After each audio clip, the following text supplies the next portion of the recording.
pembicaraan tentang koalisi-koalisian pasca putaran kedua itu sebenarnya menurut saya masih jauh gitu.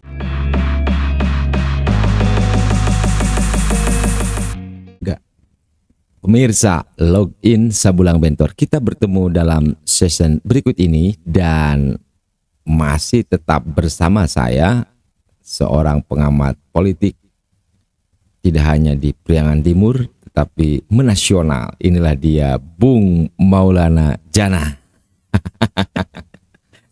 Nah, saya jarang-jarang mengcover background Bung Maulana Jana.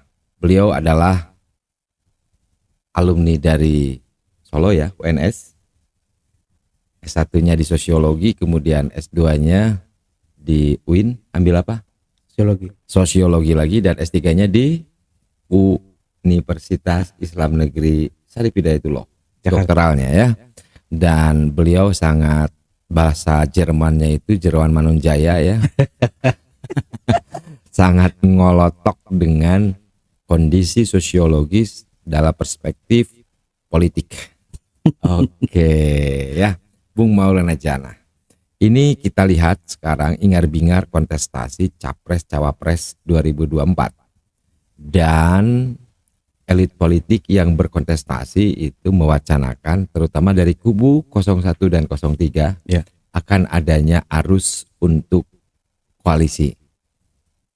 Bagaimana pendapat Anda?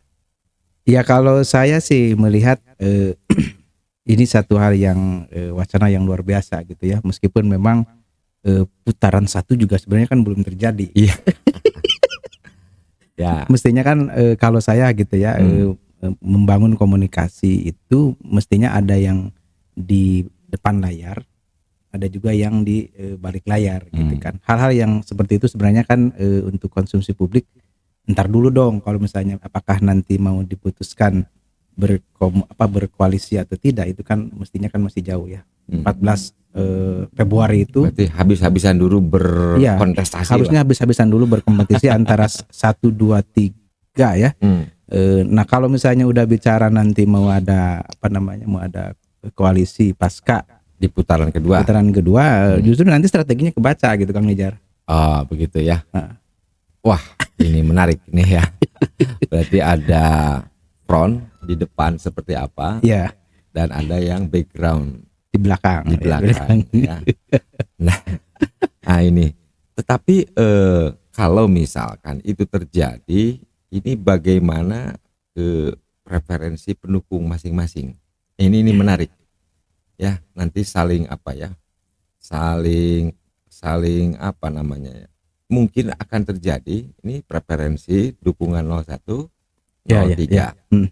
Dan ini tentunya akan head to head dengan 02.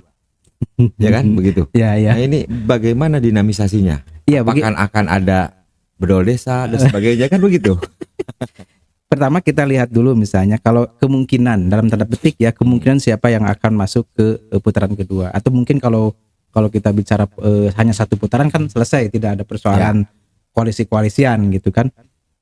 Ya kalau misalnya kemungkinan pertama misalnya yang masuk adalah Ganjar gitu kan, dan berhadapan dengan Pak Prabowo gitu kan, maka yang akan terjadi misalnya apakah kubu 01 itu secara full mau gak mendukung Ganjar. Karena saya melihat di dalam konteks koalisi yang dibangun oleh 01 itu di situ ada PKS, di situ ada PKB dan ada Nasdem gitu kan. Nah, kalau kita bicara pendekatannya konteks ideologi gitu ya, misalnya apakah full ketika misalnya Ganjar masuk ke dalam putaran kedua, koalisi 01 itu mau full gak mendukung Ganjar. Oh, berarti bisa jadi misalnya kalau Nasdem bisa jadi dalam tanda petik full ya gitu kan, baik itu struktural elit sampai ke bawahnya. Yang kedua PKB misalnya bisa jadi full, tapi bagi PKS menurut saya dalam tanda petik agak meragukan gitu kan, karena dari sudut ideologi. Menarik. Ya. Agak-agaknya ini akan terjadi persoalan misalnya ketika DPP-nya misalnya menginstruksikan untuk mendukung Ganjar misalnya, sementara garis di bawahnya kader-kadernya misalnya grassroots-nya saya rasa mungkin dalam tanda petik ada pembangkangan gitu kan. Karena masalah persoalan ideologi gitu kan. Yang kedua misalnya kalau kemungkinan yang masuknya adalah Anies Baswedan ya nomor 1, apakah mungkin juga misalnya dukungan dari PDIP 03 itu PDIP dan P3 ya terutama itu bisa full juga untuk mendukung pasangan 01 gitu Ya, kan. soliditasnya Gitu kan. Nah, saya juga ini agak meragukan karena memang tadi persoalan ideologi juga. Mungkin saja misalnya Bu Mega udahlah sekarang habis-habisan dukung 01. Tapi itu menurut saya bumerang. Karena ini ideologinya juga ibarat minyak dengan air sebenarnya gitu kan.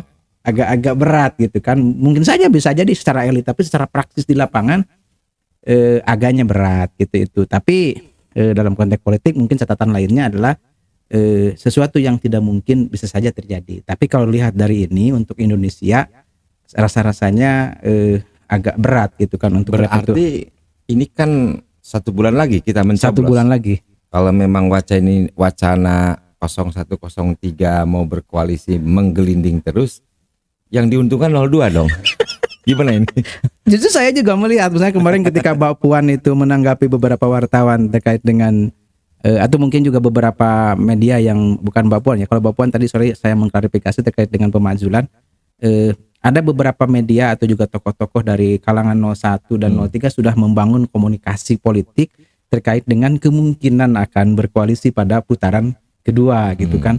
Nah, kalau saya membacanya gitu kan agak sedikit dalam tanda petik gitu Kang Nijar, ini agak-agaknya geli gitu. Karena memang terlalu kedinian atau mungkin terlalu dini gitu melihatnya. Putaran 1 juga kan belum tentu bisa masuk misalnya gitu kan. Yang penting kalau sekarang saya melihat bagaimana kubu 01 03 itu bisa habis-habisan misalnya memaksimalkan potensi yang ada gitu kan, karena memang hasil survei juga tidak terlalu bombastis gitu kan, masih di angka 30 bukan 28 ke bawah lah gitu kan, belum ada yang nembus satu calon pun ke yang nomor 1 atau nomor 3 itu belum ada yang nembus ke 30% gitu kan. Ini kan persoalan gitu kan. Jadi kalau misalnya bicara putaran kedua itu harus ada calon yang nembus ke 30% itu. Kalau tidak ada saya pikir ya tadi menguntungkan 02 gitu. Jadi pembicaraan tentang koalisi-koalisian pasca putaran kedua itu sebenarnya menurut saya masih jauh gitu. Dan itu akan memudahkan 02 untuk membuat pemetaan dan alih dukungan kan begitu ya. Ya itu mapping politiknya nanti akan dicuri gitu kan. Mestinya pembicaraan di ruang publik dengan tadi katakannya itu di balik layar ya antara di depan layar dengan di balik layar itu mestinya kan berbeda gitu kan, jangan ditampilkan dengan apa adanya gitu kan. Oh iya, mantap ini. Pemirsa Login Seberang Bentor, tapi memang ini dinamis sekali ya. Menjelang bagi saya mungkin agak lama 1 bulan ya. Tapi bagi para calon, tim ses dan partai-partai pendukung ini hitungannya sudah detik mungkin ya. Mau ke 14 Februari. Sekarang udah tanggal 14, berarti kan 1 bulan lagi. Iya, 1 bulan lagi. Dan ini kita bicara nggak apa-apa ya. Iya.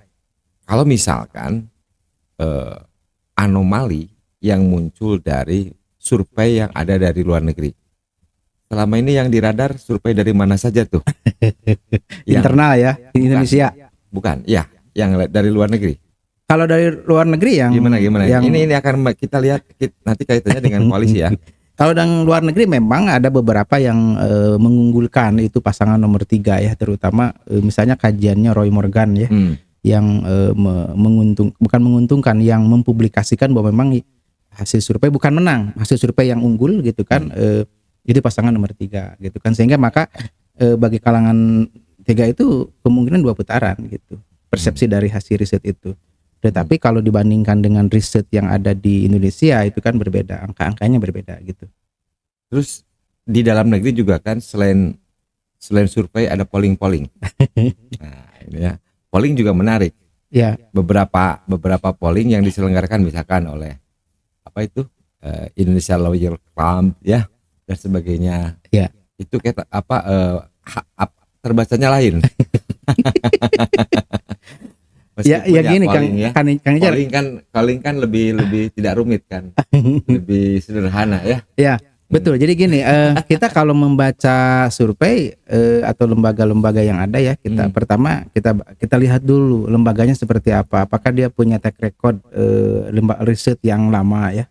Yang Beda kedua, kan polling dengan survei itu ya. ya itu juga riset-riset juga, cuman nanti akan berbalik kepada metodologi apa yang Ya. dipakai gitu kan, dan itu akan melihat sejauh mana kepercayaan publik kepada lembaga-lembaga polling atau lembaga survei itu, dalam tanda petik itu masalah metodologinya gitu. Nah, di Indonesia lembaga-lembaga yang sudah terakreditasi gitu kan, lembaga-lembaga yang sudah dapat izin atau dapat persetujuan dari KPU itu yang sebenarnya bisa mempublikasikan hasil risetnya, dan kemarin juga sudah dipublikasikan ada sekitar 60 lebih ya lembaga survei atau lembaga kajian dan riset itu yang sudah dilisensi, disetujui oleh KPU untuk mempublikasikan hasil risetnya, hasil kajiannya dan lain sebagainya gitu. Dan tentu beberapa lembaga survei itu akan berbeda ya hasilnya, meskipun memang beberapa lembaga survei kan membuat satu kesepakatan misalnya untuk margin of error gitu kan, itu disepakati jangan lebih dari 5% gitu ya. Kemudian juga sampel-sampel kalau untuk lokal atau untuk lokal misalnya pilkada atau pilgub itu disepakati harus 440 sampel gitu kan. Untuk nasional kurang lebih kalau ukurannya skup nasional 1.200 ya. 1.200-an itu sudah jadi patokan umum gitu ya untuk lembaga-lembaga yang terkumpul dalam komunitas tertentu gitu kan, dan ada ketuanya, ada tim auditnya, ada tim kode etiknya gitu kan, ada para pakar yang ada di dalamnya itu sudah menyepakati seperti itu. Maksud saya begini, mengapa bicara konteks survei dari dalam, luar, polling. Ya. Ini juga kan akan menjadi database bagi tim pemenangan masing-masing. Ya. Dan sehingga boleh jadi karena memang opini yang dibangun dari berbagai data yang disampaikan oleh survei, Ya. lembaga-lembaga survei itu memang perlu mungkin tindakan yang lebih ini ya ke depan. Itu mungkin maksudnya. Iya. Jadi sebenarnya gerakan-gerakan politik di lapangan itu biasanya memang dievaluasi oleh riset ya, oleh lembaga-lembaga survei. Karena kan tidak ada alat yang bisa mengevaluasi proses gerakan politik di lapangan, misalnya pilpres, pilgub, pilkada misalnya, itu yang paling realistis pakai lembaga survei. Sudah sampai mana elektabilitasnya, popularitasnya itu pakai lembaga survei. Dan saya melihat lembaga-lembaga survei itu bukan mengklaim kemenangan, sebenarnya itu hanya membaca tren saja.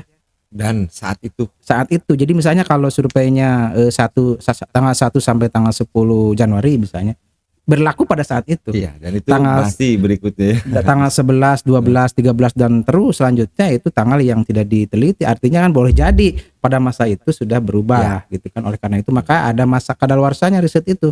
Biasanya kadaluarsanya itu sebulan atau 2 bulan sudah kadaluarsa gitu. Nah, berarti gini, bisa login sebelang bentor.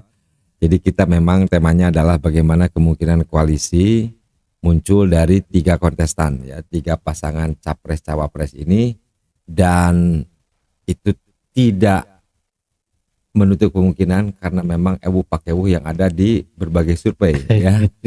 Nah, pemirsa login sebelang bentor, ini statement terakhir dari Bung Maulana Janah. Oke.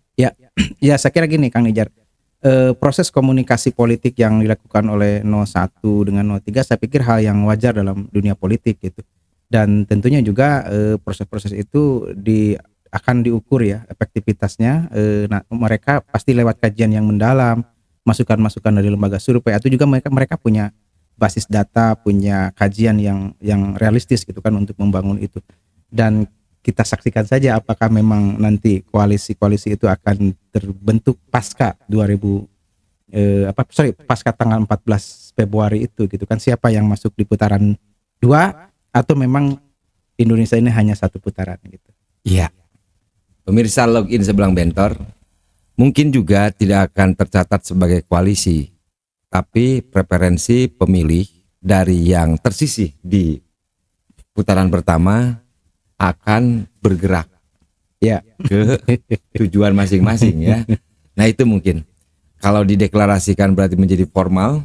Kalau tidak dideklarasikan berarti akan bergerak, dan kue dari preferensi yang tersingkir itu akan diperebutkan oleh 2 paslon yang akan kontestan di putaran kedua. Oke.